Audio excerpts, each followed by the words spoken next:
Dear students, आज से हम लोगों ने एक नया इनिशिएटिव किया है और इस इनिशिएटिव में रोज एक मेंस के क्वेश्चन आप लोगों के साथ डिस्कस किए जाएंगे। अभी ये शुरुआत है और धीरे धीरे नंबर ऑफ क्वेश्चन रीच कर दिया जाएगा और भी सब्जेक्ट्स के साथ डिस्कशन आपका स्टार्ट होगा। और जो स्टूडेंट्स प्रीलिम्स की तैयारी कर रहे हैं या मेंस लिख रहे हैं, सारे बच्चे इस देख सकते हैं, क्योंकि अब जो नेचर ऑफ एग्जामिनेशन आपका हो गया है, इसमें ऐसा नहीं है कि प्रीलिम्स का तैयारी कर रहे हैं तो केवल प्रीलिम्स के ही आप सिलेबस पढ़िए। मोस्ट ऑफ द टाइम जो क्वेश्चंस आ रहे हैं प्रीलिम्स के एग्जामिनेशन में, ये मेंस से भी आपके फीडबैक ले रहे हैं, मेंस के भी टॉपिक्स को भी उठा लिया जा रहा है और साथ ही साथ में आपके internal security, governance, science and technology, international relations, ऐसे भी टॉपिक्स से सवाल आ रहा है। तो जो तैयारी आप रखिए कॉम्प्रिहेंसिव रखिए। प्रीलिम्स की तैयारी कर रहे हैं, मेंस के भी सिलेबस को आपको देखना है, मेंस के क्वेश्चंस भी लगाने हैं। और जो बच्चे मेंस लिख रहे हैं UP PCS, Bihar, Madhya Pradesh, UPSC, किसी भी स्टेट के लिख रहे हैं, उनको भी ये सारे क्वेश्चन आपके देखने हैं। तो चलिए स्टार्ट करते हैं। क्या क्वेश्चन आपका है? Discuss the role of vice president of India as the chairman of the Rajya Sabha. Rajya Sabha के सभापति के रूप में भारत के उपराष्ट्रपति की भूमिका पर चर्चा करिए। ये आपका सवाल है। सवाल बड़ा आसान है और इसको हम लोग डिस्कस करते हैं। देखिए, इसमें क्या करना होता है, फर्स्ट जब भी कुछ ऐसे क्वेश्चन आपको आए तो जनरली यूपीएससी में जो क्वेश्चन आते हैं, either it will be of 10 marks, either it will be of 15 marks, 10 number का होगा या 15 नंबर का होगा। तो आपको उसी हिसाब से लिखना होगा। जनरली आपको वही नंबर फॉलो करना होगा। जैसे 10 नंबर का है तो लगभग लगभग 100 से 150 वर्ड तक आप लिख सकते हैं। 15 नंबर का है तो 150 से लेके 200 वर्ड्स तक आप लिख सकते हैं। इससे ज्यादा अगर आप लिखिएगा तो और क्वेश्चंस में आपको परेशानी होगी, आप ठीक से नहीं लिख पाइएगा। आपको सारे पेपर अटेंड करना है तो जो लिमिट है, वर्ड लिमिट है, उसको फॉलो करिए स्ट्रिक्टली। चलिए तो स्टार्ट करते हैं। फर्स्ट आपको क्या देना होगा, एक इंट्रोडक्शन। इंट्रोडक्शन किसी भी क्वेश्चन में जब आप लिखते हैं तो जितना शब्द लिखा होता है उसका 10% मान लीजिए, तो हार्डली 15 वर्ड का या 20 वर्ड का इंट्रोडक्शन आपका होना चाहिए, 20 वर्ड का इंट्रोडक्शन आपका होना चाहिए। उसके बाद आपका बॉडी आएगा। बॉडी में बेसिकली जो पूछा गया है वो आपको लिखना है। फिर पॉसिबिलिटी हो सकती है तो क्रिटिकल अप्रेजल अगर कुछ है, क्रिटिकल एक्सपेक्ट है तो वो डाल दीजिए और लास्ट में कंक्लूजन आपको लिखना होगा। तो जनरली ये आपका परिचय, फिर जो उसका मुख्य भाग है उस पे, फिर अगर कुछ आलोचना बनता है तो वो लिख दे 1-2 लाइन में, और फिर निष्कर्ष पे आपको ध्यान रखना है। तो स्टार्ट करते हैं। क्वेश्चन क्या है, हमारे उपराष्ट्रपति के कर्तव्यों as a chairman of the Rajya Sabha के कर्तव्यों का आप यहाँ पे ब्यौरा दीजिए, उसका डिस्कशन करिए। ये बात आप चर्चा करने की बात कही जा रही है। अब देखिए सवाल जनरली क्या होना चाहिए, discuss the role of speaker of Lok Sabha. लेकिन पूछा क्या गया है, वाइस प्रेसिडेंट ऑफ, आपके वाइस प्रेसिडेंट है चेयरमैन ऑफ राज्यसभा। जनरली हम पढ़ते हैं कि स्पीकर का ज्यादा इंपॉर्टेंट रोल है, क्योंकि वही मनी बिल को सर्टिफाई करता है। ज्वाइंट सिटिंग होगा तो वही आपका प्रिसाइड करेगा, वही भारत के आपके तरफ से विश्व स्तर पे प्रतिनिधिकर्ता के रूप में काम करता है। जब विश्व के अन्य देशों के स्पीकरों की बैठक होती है, he represents India, so he has a greater, you can say, आपका experience in matters of parliamentary proceedings. संसदीय कार्यक्रम में उसको ज्यादा अनुभव है, उपराष्ट्रपति के मुकाबले स्पीकर को ज्यादा अनुभव होता है, शक्ति भी उसके पास ज्यादा है। लेकिन सवाल पूछा गया है वाइस प्रेसिडेंट है चेयरमैन ऑफ राज्यसभा, इससे घबराने वाली कोई ऐसी बात नहीं, आसान सा सवाल है। जो बातें आपको स्पीकर के पावर के रूप में मालूम है वही लगभग लगभग आपके चेयरमैन ऑफ राज्यसभा के पास होता है। कुछ अंतर होते हैं जिनको आपको ध्यान में रखना है, वो स्पष्ट रूप से आप लिखते हुए चलिएगा। चलिए, आर्टिकल 63 में लिखा हुआ है भारत का उपराष्ट्रपति, और इसके 2 कर्तव्य बताए गए हैं। एक बताया गया है 64 में और एक बताया गया है 65 में। 64 में बताया गया है कि उपराष्ट्रपति चेयरमैन ऑफ राज्यसभा के रूप में काम करेगा, और 65 में बताया गया है उपराष्ट्रपति आकस्मिक समय में, कॉन्टीजेंसी सिचुएशंस में भारत के राष्ट्रपति का कार्य करेगा। तो vice president will act as a chairman of the Rajya Sabha, और यहां पे ये बोला गया है he will act as a ex officio chairman of the Rajya Sabha. Rajya Sabha के पदेन सभापति के रूप में काम करता है वो। पदेन सभापति का मतलब कि जैसे ही वो उपराष्ट्रपति का शपथ ग्रहण करेगा वैसे ही उसको एक और कर्तव्य मिलेगा, और वो है आपके सभापति के रूप में, राज्यसभा के सभापति के रूप में कार्य करेगा। अब देखिए इसके क्या कर्तव्य होंगे राज्यसभा के सभापति के रूप में। पहली बात तो आपको यह जानना है कि लोकसभा का जो स्पीकर होता है लोकसभा का सदस्य होता है, लेकिन राज्यसभा का जो चेयरमैन होता है वाइस प्रेसिडेंट वो इसका सदस्य नहीं होता है। लेकिन उसके बावजूद इसको बहुत सारी शक्तियां दी गई हैं। जैसे आप देखिएगा हाउस में डेकोरम को मेंटेन करने के लिए, हाउस में शासन व्यवस्था को लागू करने के लिए, अगर कोई सांसद अभद्र व्यवहार कर रहा है, अभद्र टिप्पणी कर रहा है, तो उसको कुछ समय के लिए, कुछ दिनों के लिए वो क्या कर सकता है, सस्पेंड कर सकता है। यहां तक कि वो पूरे एक तरह से सत्र के लिए भी सस्पेंड कर सकता है। जैसे अभी आम आदमी पार्टी के सांसद को सस्पेंड किया गया है, संजय सिंह को।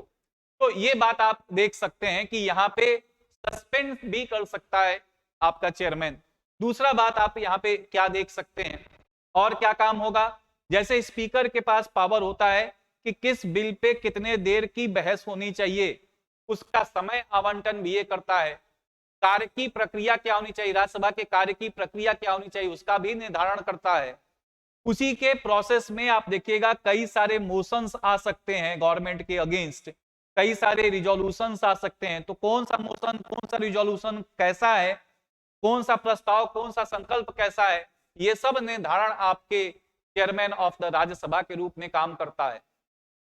यहां तक कि अगर कोई संसद का व्यक्ति, संसद का कोई सांसद है या कोई बाहर का व्यक्ति है, अगर संसदीय विशेषाधिकार का उल्लंघन कर रहा है, पार्लियामेंट्री प्रिविलेज का उल्लंघन कर रहा है, उसके खिलाफ भी कार्रवाई करने की अधिकार इसके पास है। यह भी बात आपको जानना है कि अगर चीफ जस्टिस ऑफ इंडिया, जज of supreme court, chief justice of high court, या आपके अगर बात करिएगा कि जज ऑफ हाई कोर्ट के विरुद्ध अगर हटाने का कोई प्रस्ताव लेके आया गया है, रिमूवल का कोई कंसेप्ट लेके आया गया है, तो यहां पे ये बात आप देख सकते हैं कि उस समय चेयरमैन से पूछा जाता है कि इनको हटाने का प्रस्ताव हम लेके आए हैं, चेयरमैन इस प्रस्ताव को एक्सेप्ट कर सकते हैं या रिजेक्ट कर सकते हैं, और कोई आपका एक तरह से इन पे दबाव नहीं है कि उसको एक्सेप्ट ही करें। जैसे कि आप देख सकते हैं कि चीफ जस्टिस ऑफ इंडिया दीपक मिश्रा के अगेंस्ट एक रिजोल्यूशन लेके आया था अपोजिशन पार्टी, कांग्रेस लेड ये अपोजिशन पार्टी लेके आया था, उनको हटाने का एक प्रस्ताव लेके आया था। उस समय जो आपके चेयरमैन थे वेंकैया नायडू, इन्होंने उसको रिजेक्ट कर दिया। तो ये भी बात आप देख सकते हैं जो चेयरमैन के पास स्पेशल पावर है। दूसरा बात आप यहां पे देख सकते हैं कि मेंबर ऑफ पार्लियामेंट को एंटी डिफेक्शन लॉ के अंदर डिस्क्वालीफाई करने की पावर किसके पास होती है, चेयरमैन ऑफ द राज्यसभा के पास होती है। Although this power of the chairman is subject to judicial review, ये न्यायिक सक्रियता के अंतर्गत भी, न्यायिक पुनर्विलोकन के अंतर्गत भी आता है, जुडिशियल रिव्यू के अंतर्गत आता है। न्यायिक सक्रियता नहीं, आपके जुडिशियल रिव्यू, न्यायिक पुनर्विलोकन के अंतर्गत ये आएगा। ठीक है, तो ये भी बात आप देख सकते हैं, ये भी एक इसकी विशेष शक्ति के रूप में आपको देखने को मिलेगा। फिर जितनी कमिटीज होती हैं राज्यसभा की, उन सारी समितियों में proportional representation system and single transferable vote के माध्यम से, अनुपातिक प्रतिनिधित्व और एकल संक्रमणीय मत के माध्यम से वो क्या करता है, मेंबर ऑफ पार्लियामेंट को उस आपके कमिटीज में आपके जगह देता है, अलॉट करता है। साथ ही साथ में जो समितियां बनती हैं राज्यसभा की, उसके चेयरमैन का अपॉइंटमेंट कौन करता है, उसके चेयरमैन का अपॉइंटमेंट चेयरमैन ऑफ राज्यसभा, जिसको वाइस प्रेसिडेंट आप कह रहे हैं, वो करता है। अब कुछ और भी बातें आप देख सकते हैं इसमें, एक थोड़ा सा आलोचना की बात आप देख सकते हैं। वो क्या है वो पॉइंट और समझ लें। आलोचना क्या है कि इनको लोकसभा के अध्यक्ष के मुकाबले उतनी शक्तियां नहीं दी गई हैं। दूसरी बात ये क्या है, राज्यसभा के सदस्य नहीं होते, तो जब इनको हटाने का प्रस्ताव होता है तो हटाने के प्रस्ताव में ये भागीदारी तो कर सकते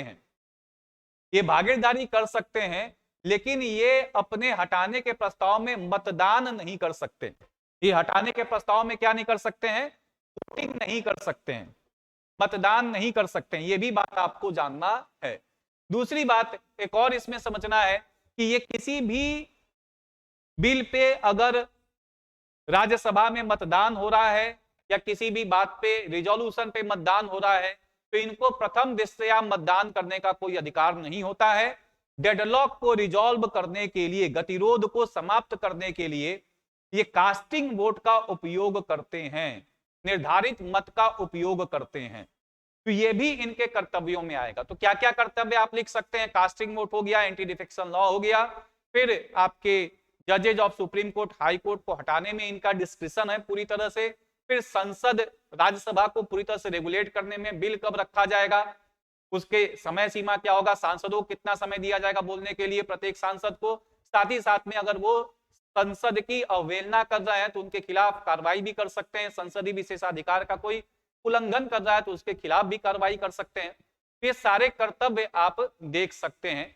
एक पॉइंट आप इसमें और जोड़ सकते हैं तुलना के साथ, जब आप तुलना करिएगा अमेरिका के उपराष्ट्रपति को और हमारे उपराष्ट्रपति को, तो वो भी वहां के सीनेट का हेड होता है, क्योंकि ये जो वाइस प्रेसिडेंट का ऑफिस है, this has been taken from American vice president, America के उपराष्ट्रपति से पद लिया गया है। तो यहाँ पे अमेरिकन वाइस प्रेसिडेंट से पोजीशन लिया गया है।